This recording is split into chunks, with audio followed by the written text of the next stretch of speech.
mucho a todas las personas del Roosevelt, a Olga Lucía, también tenemos a nuestro Incontec acá, al doctor José Ignacio, a todas las personas.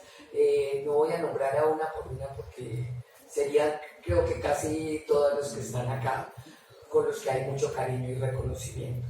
Entonces, hoy voy a hablar, a pesar de estar en un lugar, yo soy médica, y a pesar de estar en un lugar tan médico, yo voy a hablar de un tema que resulta como el que hizo Olga Lucía, el tema de la discapacidad en la inclusión educativa.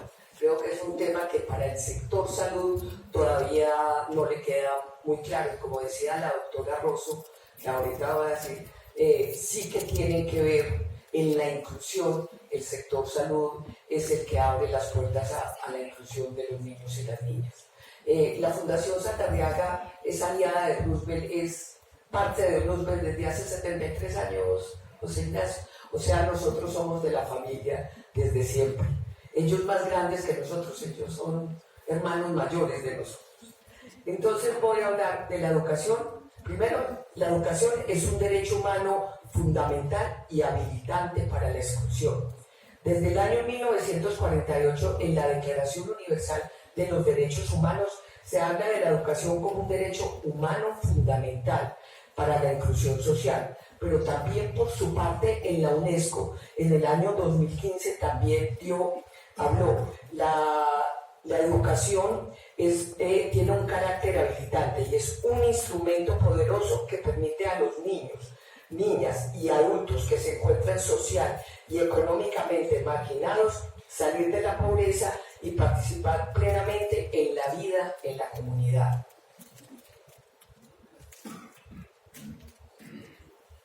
Acá vemos una serie, el marco de derechos de la inclusión. Acá, desde hace muchos años, en la parte superior tengo los convenios, los acuerdos, los objetivos de nivel internacional y en la parte de abajo está lo de nivel nacional. Desde el año 2000, en el Foro Mundial de Educación llevado a cabo en Dakar, se ratificó el movimiento de educación para todos. Hoy, ahí se empezó a hablar que la educación tiene que ser para todos. Y en el año 2007, en el año 2006 se firma la Convención sobre los Derechos Humanos de las Personas con Discapacidad. Como lo ha dicho tanto Olga Lucía como la doctora Rosso, creo que eso sí ha sido un cambio y una ruptura absoluta del reconocimiento para las personas con capacidad, como sujetos de derecho absoluto y con el respeto a la dignidad de ellos. Y en el año 2015 la UNESCO también habló de la educación inclusiva y equitativa de calidad y es un aprendizaje a lo largo de la vida. Teniendo en cuenta todos estos marcos internacionales, en Colombia también en el año 2009 se hizo, acá tenemos en el año 2009 Colombia se adhiere a la Convención de Derechos Humanos de las Personas con Discapacidad. En el año 2013, esta es muy importante, la Ley 1618 establece las disposiciones para garantizar los derechos de las personas con discapacidad y obliga a todas las instancias del gobierno nacional y gobierno local a hacer las adaptaciones y hacer lo que tenga que hacer para garantizar los derechos de las personas con discapacidad. Y de acá sale el decreto 1421 del año 2017, mediante el cual se reglamenta la atención de los estudiantes con discapacidad en el marco de una educación inclusiva, teniendo en cuenta la gran diversidad de los alumnos con los que se trabajan los docentes en nuestro país.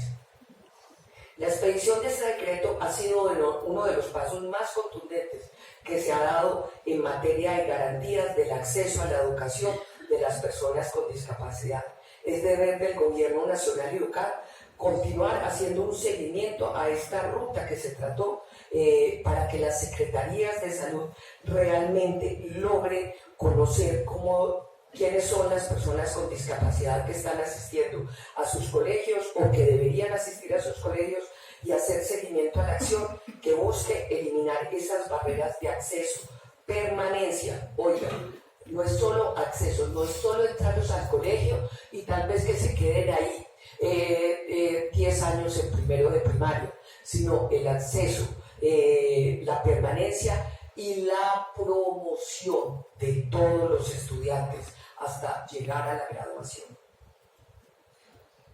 Acá vemos una cosa, el índice multidimensional de las personas, el índice multidimensional de inclusión de las personas con discapacidad, que es con base en la encuesta de calidad de vida, muestra estas dos barreras. La parte en las personas con discapacidad, la exclusión social más grande que tienen está en educación.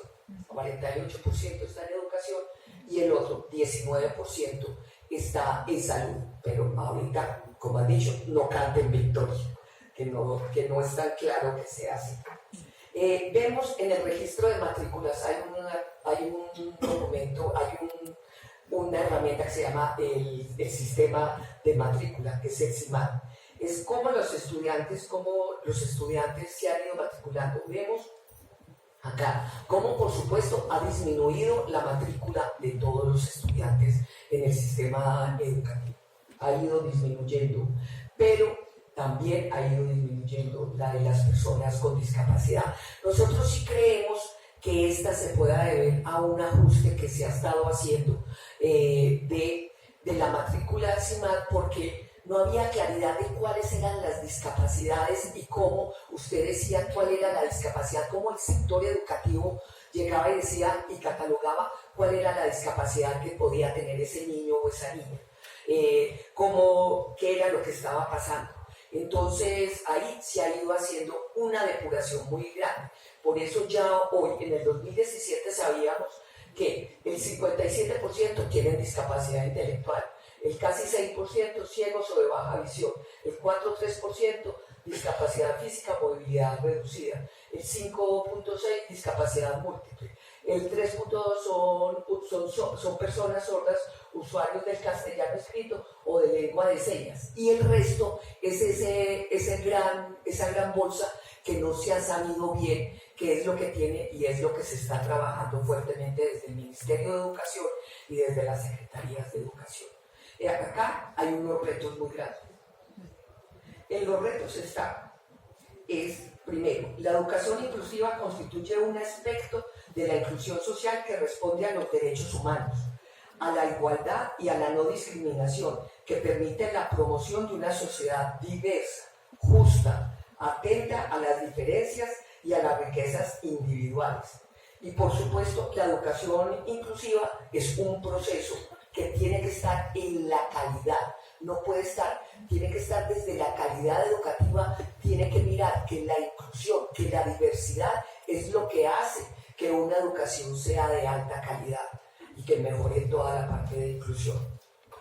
Acá, por supuesto, entonces lo que vemos hay una corresponsabilidad muy grande. La primera puerta de entrada que tienen a la educación los niños y las niñas es el sector salud.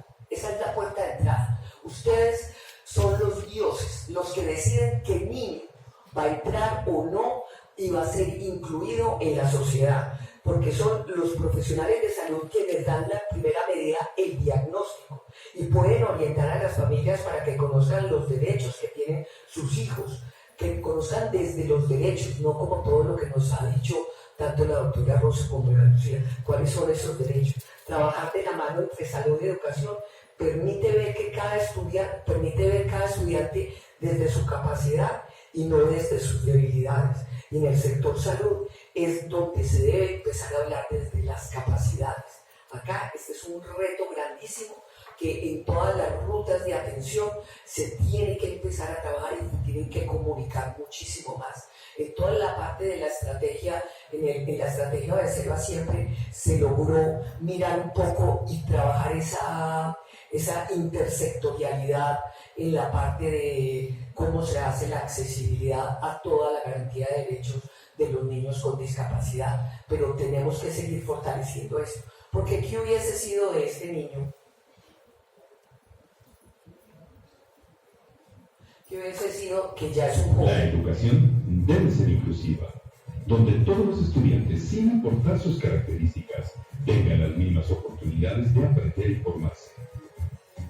Yo aprendí a cenar y yo aprendí a manipular alimentos. Yo soy capaz de hacer galletas ya sé, para mantener el computador y hacer programas de software. Los profesionales que lo vieron cuando pequeño me dijeron que nunca lo hubiera poner en un colegio especial. Nunca pensé que llegara a graduarse. Entonces, si ven la responsabilidad tan grande que tiene, fueron todas las posibilidades que tuvo ese joven de que un día le dijeran, usted puede ser, y que le recomendaran a la mamá, y que le dijeran a la mamá, a la familia dijera, ¿sabe qué? Tiene este niño tiene todos los derechos y tiene que entrar a una educación que le garantice el acceso, la permanencia y, como les decía, toda la parte de graduación. Otro segundo reto muy grande que tiene la educación es que al momento que llega el estudiante con discapacidad, al momento que llega un estudiante con discapacidad a una institución educativa con un diagnóstico que lo hizo el sector salud, es común que los docentes no sepan qué hacer. Es por esto que deben contar con una formación que les permita atender la diversidad que llega al salón de clase. Deben saber cómo hacer una valoración pedagógica que ayude a entender las capacidades de cada estudiante para que puedan diseñar los ajustes razonables. Esos ajustes razonables son ajustes físicos y curriculares que se requieren.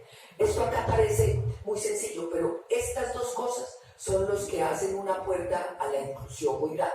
Es ese diagnóstico del sector salud, pero también esa valoración pedagógica que se hace en la institución educativa, lo que puede hacer el cambio y hacer cuáles son esos ajustes razonables que se tienen que hacer. Asimismo, se pueden formar en modelos pedagógicos, como es el diseño universal para el aprendizaje, que les permite entender todas las formas, las múltiples formas de aprender y acceder al conocimiento. Asimismo, es importante trabajar, es fundamental con las facultades de educación, las escuelas normales, para garantizar que los próximos maestros conozcan y puedan aplicar la educación inclusiva como un eje de modelo de enseñanza. En todos estos años que llevamos trabajando en educación inclusiva, también hemos visto una cosa muy importante. Los docentes no hacen educación inclusiva, no es porque no quieran, o es porque, cierto, no, es que los profes no quieren, o los profes son muy perezosos, no quieren tener eso. Es porque realmente no cuentan con las herramientas ni el conocimiento suficiente para hacerlo. Una vez usted los engancha y usted les da todas unas pautas de formación, trabaja en el diseño universal para el aprendizaje, trabaja en todo lo de los ajustes razonables, ellos aprenden, realmente son los más comprometidos, y eso lo hemos visto y lo comprobamos. O sea, no juzguemos desde que el otro no es el que hace, sino cómo le seguimos dando herramientas al sector educativo y a los docentes acá, sobre todo de cómo pueden atender la diversidad en la clase. También, como las escuelas normales y las facultades de educación tienen un trabajo muy grande por hacer, se han preocupado, pero tienen que seguir trabajando fuertemente en este tema para que sea parte fundamental del currículo todo este trabajo de educación inclusiva en su formación. También las familias. Las familias son el pilar de la educación inclusiva o la barrera de la educación inclusiva. Son ellas las que más han luchado por los derechos de las personas con discapacidad. Es importante continuar haciendo que ellas se empoderen para que toda la comunidad tome conciencia de la diversidad como un constructor de sociedad. Lo decía el procurador, solo las sociedades diversas, pluralistas, son las que logran hacer el cambio y salir adelante. Si las familias conocen los derechos, pueden evitar la exclusión y toda la parte de deserción escolar.